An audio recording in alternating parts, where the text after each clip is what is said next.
그룹 내 원활한 소통과 협업을 이끌어가는 전문가, 퍼실리테이터를 아시나요? 구성원 사이에 일어날 수 있는 갈등을 조정하고 서로의 생각을 존중하여 효과적으로 문제를 해결할 수 있도록 돕는 역할을 뜻하는데요.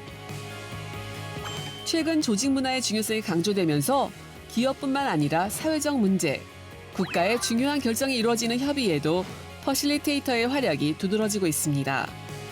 창의적이고 생산적인 대화를 끌어내며 성과를 극대화하는 데 도움을 주는 퍼실리테이터에 대해 알아봅니다.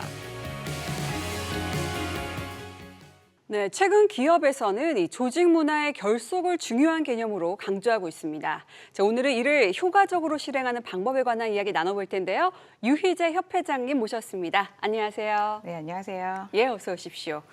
이 조직 문화 결속, 말 그대로 구성원 간의 협동심을 강화하는 작업을 의미하는 걸 텐데, 자, 그렇다면 최근 많은 기업들이 조직 문화를 중요하게 여기고 있는 이유가 있을까요?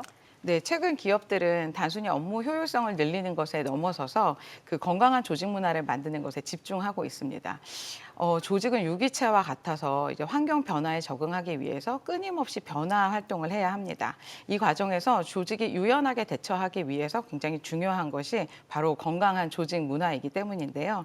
이 조직 문화는 정말 광범위하고 큰 개념이지만 조금 단순하게 생각해 보면 구성원들의 일하는 방식이라고 할 수 있겠습니다. 회의하거나 보고하고 정보를 공유하는 방식, 또 조직의 갈등을 해결하거나 문제를 해결하는 방식처럼 구성원들이 이 조직 생활을 하면서 경험하게 되는 다양한 일하는 방식을 말하게 됩니다. 그렇기 때문에 아주 건강하고 유니크한 조직 문화를 갖는 것 자체가 그 조직의 경쟁력으로 인정받기도 합니다.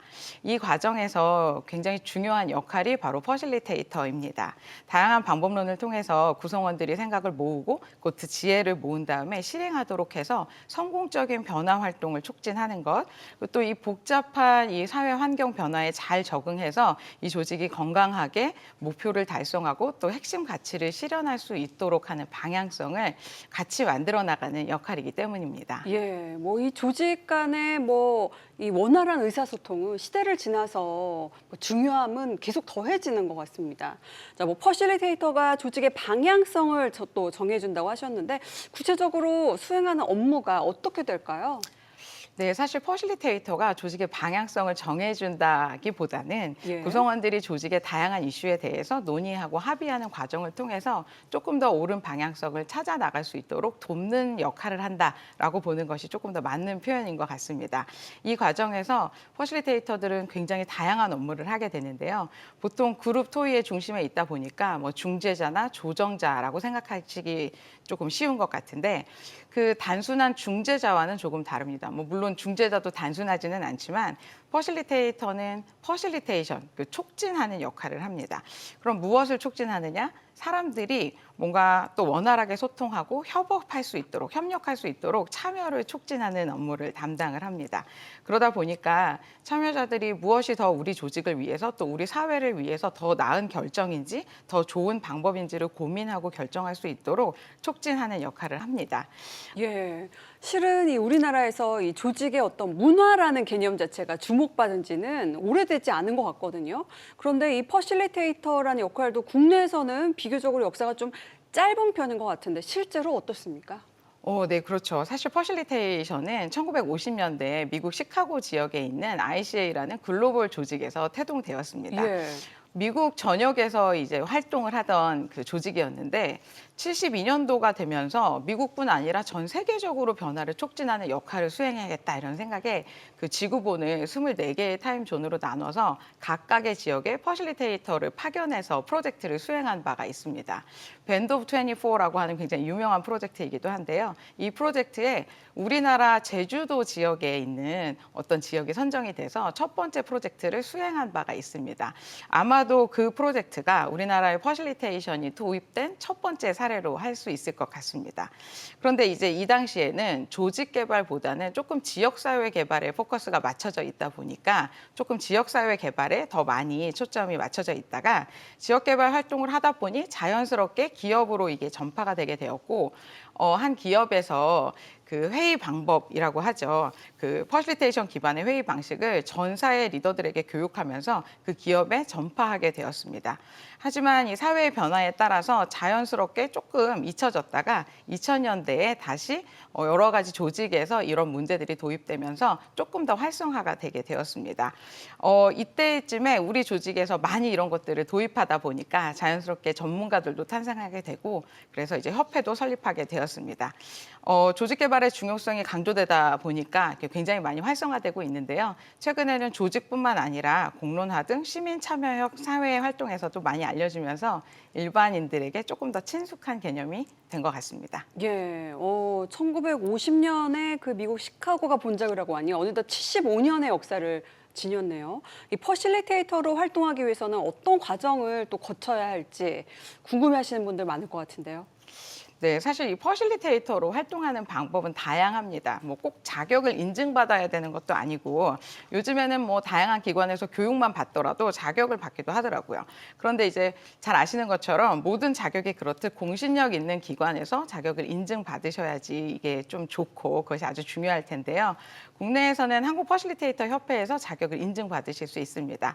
인증 교육 기관에서 24시간의 기본 교육을 이수하시고 또 그 실제 사례의 실습을 5회 정도 실시하시고 나면 지원하실 수 있습니다. 예, 이 소통이 중요한 직업인 만큼 교육을 이수했다고 하더라도 어떤 뭐 좀 노하우가 필요하거나 경력이 필요해서 바로 현장에 투입되기 쉽지 않을 것 같은데 실제로는 어떤가요? 네, 그렇습니다. 이게 사람들 간의 소통을 촉진하고 사람들의 마음을 조금 촉진하는 일이다 보니까 단순하게 자격을 취득했다고 해서 바로 전문가로서 활동할 수 있지는 않습니다. 지속적인 역량 개발과 또 경험이 굉장히 중요한데요. 일반적으로는 처음 현장에 투입될 경우에 그 메인 퍼실리테이터와 협업하는 협력 퍼실리테이터로 활동을 하게 되고요. 또 그런 작은 그룹들을 퍼실리테이션 하면서 또 경험을 쌓게 되시면 그 현장에서 일어나는 다양한 경험을 통해서 얻은 피드백과 성찰을 통해서 전문 퍼실리테이터로 성장하게 됩니다. 예, 굉장히 경력이 중요하지 않을까 싶은데 보통 이 퍼실리테이터를 필요로 하는 조직은 또 어떤 곳들이 있을까요? 퍼실리테이터는 사실 크게는 국가 차원에서도 굉장히 필요하고 작게는 가정의 대화에서도 필요합니다. 근데 말씀하신 것처럼 조직 차원에서 보자면 조직 내에 소통이 필요한 모든 장면, 구성원들이 뭔가 합의하고 참여하고 기여해야 되는 모든 순간에 퍼실리테이션이 필요하다 이렇게 말씀드릴 수 있을 것 같은데요. 그러다 보니까 어떤 조직에서 필요하냐 이렇게 질문을 주시면 생존하고 또 변화하고 성장해야 하는 모든 조직에 필요하다 이렇게 말씀드릴 수 있을 것 같습니다. 예, 사실 뭐 가족 간에도 이 좀 다툼이나 갈등이 있을 때 원활한 소통을 이어가기가 어려울 때도 있으니까 그런 쪽에서도 또 필요할 것 같아요. 뭐 기업뿐만이 아니라 지역사회 등 다양한 분야에서 활동이 가능하다라고 하셨는데 이 퍼실리테이터도 활동 분야에 따라서 뭐 포지션이랄까요? 그런 게 좀 달라지나요? 어떤가요? 네, 활동 분야에 따라서 뭔가 포지션이 크게 달라지지는 사실 않지만 예. 그래도 퍼실리테이션에도 분명히 다양한 분야가 존재를 합니다. 대상에 따라서는 개인 개발, 조직 개발, 또 지역사회 개발처럼 뭔가 분야가 좀 나뉠 수 있고요. 또 역할에 따라서도 회의나 워크숍 같은 것을 진행하는 퍼실리테이터, 또 그 내에서도 어떤 그 주제에 따라서 문제 해결, 갈등 관리, 뭐 조직 혁신 이런 것처럼 아주 다양한 분야로 나뉠 수가 있습니다. 앞으로 뭐 다양한 분야에서 더욱더 활동성이 기대되는 것 같은데 끝으로 우리나라 이 퍼실리테이터의 발전 가능성에 대해서 어떻게 보고 계실지 궁금합니다. 네, 저는 매우 높다고 판단됩니다. 최근 AI가 활성화되면서 뭔가 많은 직업이 대체될 것으로 언급이 되고 있는데요. 이 소통을 촉진하는 일이야말로 AI가 대신할 수 없는 일이라고 생각하고 있습니다. 많은 분들이 공감하시겠지만 이 사회가 복잡해지면서 우리의 문제나 갈등도 조금 복잡해지고 더 많아진 것 같습니다. 근데 어떤 분야든지 간에 아무리 똑똑하거나 아무리 많은 것을 알고 있는 전문가라 하더라도 혼자서 어떤 일을 해결할 수 없는 시대가 되었다고 볼 수 있을 텐데요. 어떤 일에 대해서 모여서 뭔가 논의하고 더 좋은 집단의 지혜를 만들고 실행을 촉진하는 이런 본질이 변하지 않고 자꾸 더 요구되는 이런 상황인 만큼 퍼실리테이션은 더 확대될 것으로 생각하고 있습니다. 사실 지금 이 순간에도 굉장히 다양한 장소에서 퍼실리테이터들의 자신의 임무를 수행하고 있을 텐데요. 앞서 말씀드린 것처럼 조직뿐 아니라 지역사회나 또 구성원들의 참여가 요구되는 많은 분야에서 퍼실리테이터의 활약이 더 요구될 것으로 생각하고 있습니다. 예. 지금까지 소통을 이끄는 직업이죠. 퍼실리테이터에 대한 이야기 함께 들어봤습니다. 오늘 말씀 고맙습니다. 감사합니다.